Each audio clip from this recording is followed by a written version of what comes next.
કેમ છો મિત્રો? મજામાં?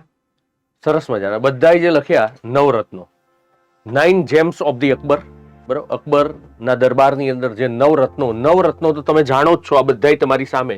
પણ યાદ કઈ રીતે રાખવું ને, તો એ પરીક્ષાની અંદર ચેલેન્જ બની જતું હોય છે. આ ચેલેન્જને આજે આપણે ચેલેન્જ આપી દઈએ.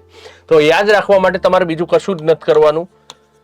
બાત બરાબર માં MDH, બરાબર? MDH મસાલાની વાત વચ્ચે બાતમાં MDH કરી નાખો. બી એટલે બિરબલ, તો એ એટલે અબુલ ફઝલ છે, BAT, બી એ અબુલ ફઝલ, ટી તાનસેન, બાત ફરીવાર ભગવાનદાસ, અબ્દુલ રહીમ ખાનાન, અને ટી એટલે ટોડરમલ. MDH ની અંદર માનસી, મુલ્લા, દો પ્યાઝા એન્ડ હકીમ હુકમ, દો પ્યાઝા યાની કે ડી દો પ્યાઝા એન્ડ હકીમ હુકમ.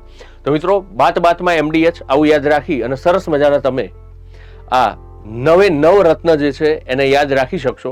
અને સરસ મજાનો તમારા માટે એક બીજો પ્રશ્ન પણ આજે મૂકી દેવાનો છે, અને એ પ્રશ્ન છે તમારા માટેનો સરસ મજાનો પ્રશ્ન. બૌદ્ધ ધર્મના મુખ્ય અનુયાયી સમ્રાટ હતા, તો એ સમ્રાટ કયા હતા? આને પણ એક સરસ મજાની ટ્રીકના માધ્યમથી હું સમજાવીશ તમને, પણ એ આવતીકાલે.